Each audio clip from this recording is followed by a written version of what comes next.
Welcome to This Explainer. I am absolutely thrilled you're here today because, well, we are tackling what is, without a doubt, the most passionately argued topic in the history of modern sports. But we're doing it a little differently. Today, we're tossing out the shouting matches, the fan bias, and all those purely emotional arguments.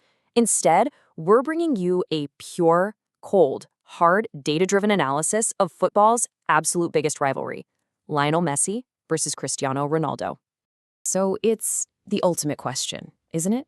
Who actually won the greatest rivalry in sports?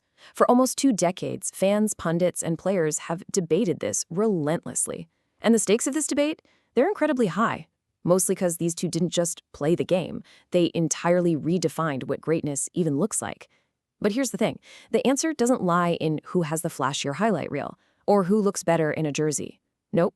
The definitive truth is hiding right there in the objective statistics. Okay, let's dive into this. We are talking about 2 athletes who literally shattered historical ceilings, over 800 career goals each. To put that into perspective, most world-class strikers would absolutely dream of hitting half that number. They've maintained absolute dominance over global football for basically 20 years. The raw scale of their output is almost difficult to comprehend. So to really understand who edges out the other, or actually how their incredible impacts differ, we've got to look at the cold, hard math of their historic careers. Section 1. Breaking down the numbers. Let's look beyond just the goals to see the underlying architecture of how they play. Right, so these raw metrics beautifully illustrate their totally different player profiles and strengths. You see, their expected goals are razor close, 219.91 for Messi and 229.38 for Ronaldo. That shows an almost identical predictive scoring threat, but look at the divergence in how they actually play. Messi created a staggering 408 big chances, compared to Ronaldo's 176, and he completed over 3,100 successful dribbles to Ronaldo's 1,683.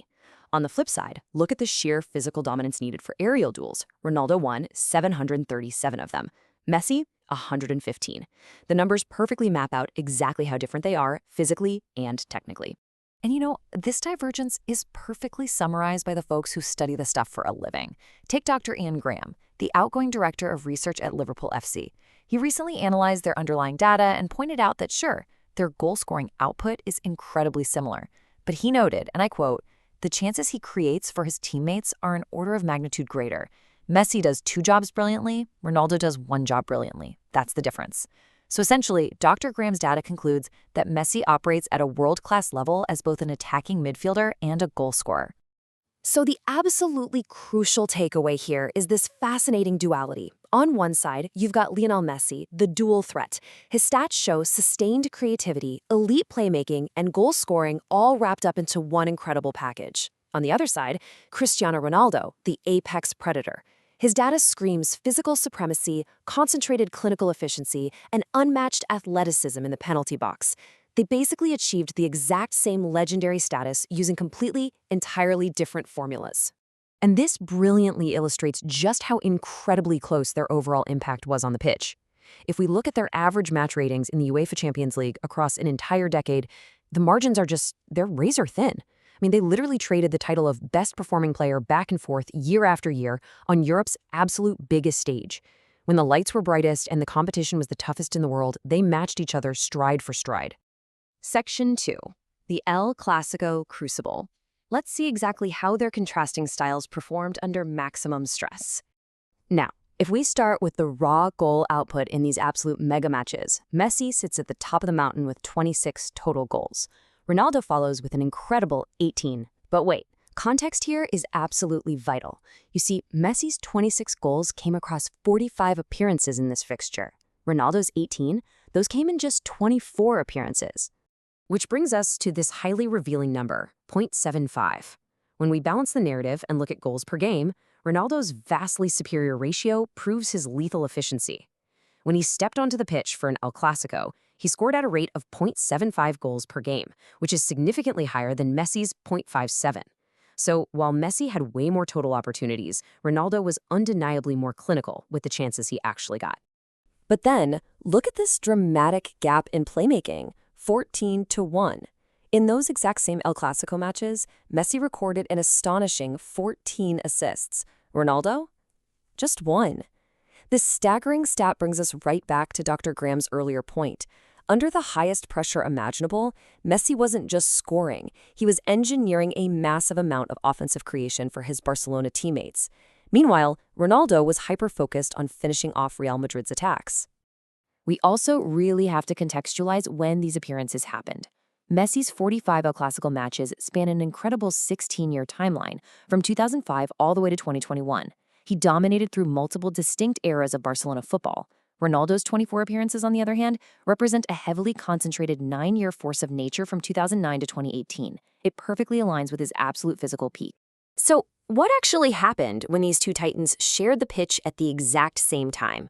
Well, in the 24 El Clasico matches where both men played, it was a fiercely competitive dogfight. Messi's team took 10 wins, Ronaldo's team took 8, and they fought to a draw 6 times. While Messi enjoyed a slightly higher overall team win percentage across his longer career, their direct, face-to-face battles were remarkably even. There was almost nothing separating them on any given night. Section 3. Global Icons and Incomes. Let's pan out from the pitch and look at the immense financial and cultural footprint both players stamped onto the sport.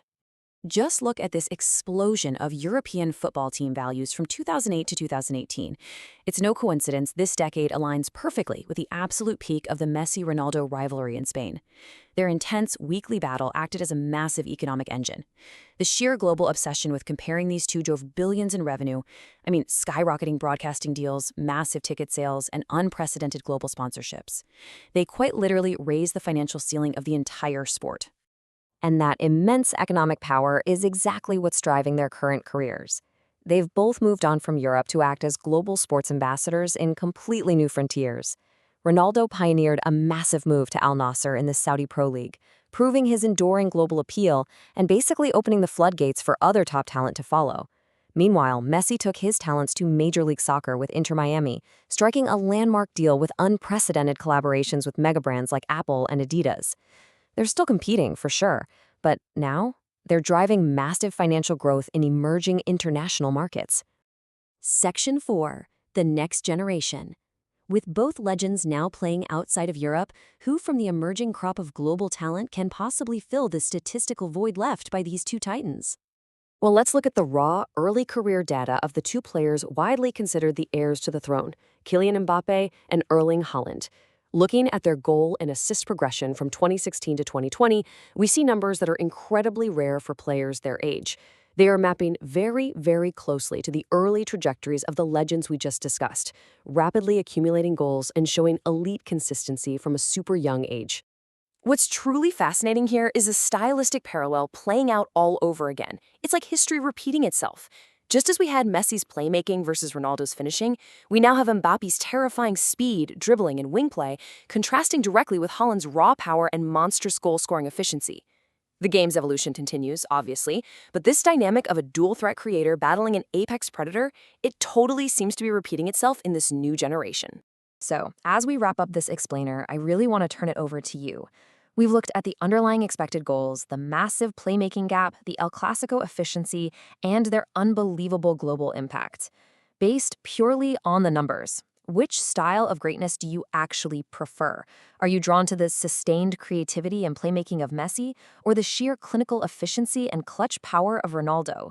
The data's all right there, but how you interpret what makes a player the greatest, well, that is entirely up to you.